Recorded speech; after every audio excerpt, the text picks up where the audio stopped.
Hello, everybody. Welcome to the review from Easy Sim Mega Escape on YouTube. It is 7:39 p.m. Does 2023 continue the trend of cinematic quality outings? Well, let's go ahead and find out with this review of Plane that stars Gerard Butler and Mike Coulter. What do you get when you have an action extravaganza film that has King Leonidas from 300 and Luke Cage from the Marvel Cinematic Universe? Well, you get a very simplistic, formulaic film that is straight to the point, and there's no kind of deep dialogue or deep plot in order for you to become accustomed to, and that has you questioning the meaning of life itself. When I saw the title and the trailer for this film, I became quite interested. It reminded me more of a true throwback to the '80s and the '90s cinematic action adventure films that had me going, okay, this reminds me more of something that Arnold Schwarzenegger, Sylvester Stallone, Chuck Norris, Jean Claude Van Damme, Steven Seagal. These is the type of product that you could literally envision them in during their heyday. And as I mentioned, the story is very straightforward. You have this captain that Gerard Butler is portraying. It has to crash land in this country that is ran by separatists and militias.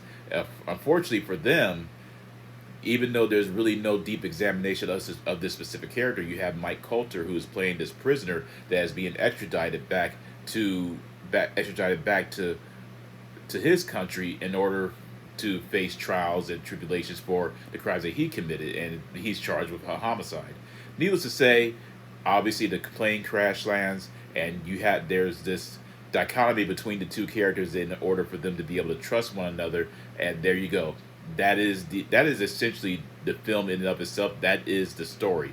Um, it is about what you'd expect. You're not when you see Gerard Butler in any type of action film, you are not going to get some tour de force acting. Even though he is a very talented and realistic and authentic actor, he is, I do believe, in my opinion, more of a action movie star.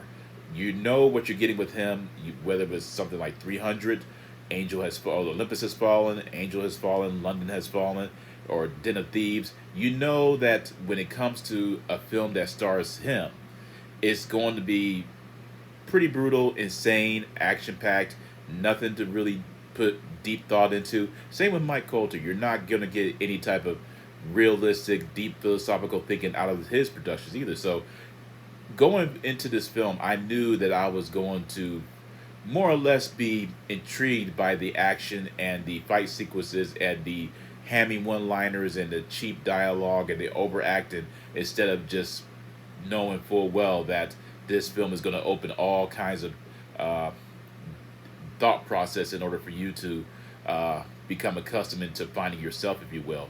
It is straight to the point, and it's brutal and intense and violent and exciting, and at times quite predictable in and of itself. When it comes to the overall villain, in stories of this magnitude, you don't necessarily, in past cinematic outings, there's always this shadowy figure behind the scenes that's pulling the strings. In this one in particular, there's no big bad, there's no shadowy figure. This is simply uh, separatists and militia that are controlling a certain part of the country, and they have to go rescue these hostages in the process, along with having some mercenaries aiding them.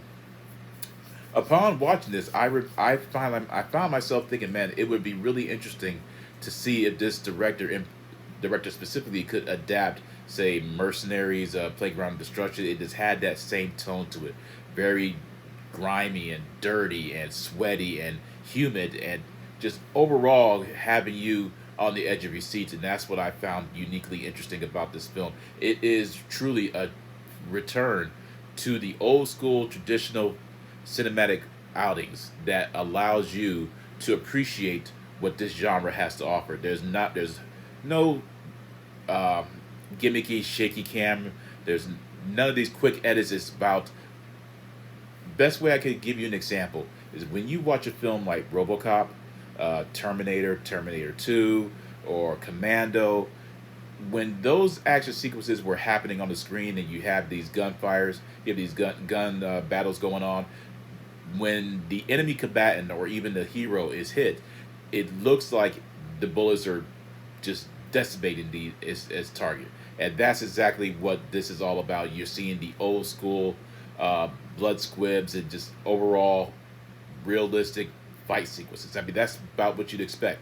Do not go into this film thinking that you're going to receive this philosophical aspect of political allegories. It is simply a straightforward action extravaganza film that you could just sit there and turn your brain off for about 1 hour to 30 minutes or 2 hours. Very similar to the later Fast and the Furious franchise. It's all about the action. It's all about the quippy one-liners. It's all about the paper thin plot. That's all that. That's all that you're getting out of this film, and it's not a bad thing at all. It is very entertaining, not for children. It's very violent and gruesome and brutal in and of itself. That's really my review of the film. I really did enjoy it. I thought it was very fun. I'm gonna go ahead and give it a 10 out of 10. As I said, it goes very fast with the predictable plot, and I have to say, 2023 is continuing this trend of having some entertaining elements that's been released as of late. So I'm gonna go ahead and give this a 10 out of 10, a 2 thumbs up. I do recommend it. Let me know in the comment section what you thought about it. Let me know on my Facebook as well if you're interested. I do have a Discord server that you could click the link to if you have one, and you could discuss whatever you want to discuss on my Discord server. Next review that I'm going to be reviewing is most likely going to be Missing or Left Behind: Rise of the Antichrist. That is my review of Plane. Hope you guys continue to be safe and remain healthy. Take care and peace out.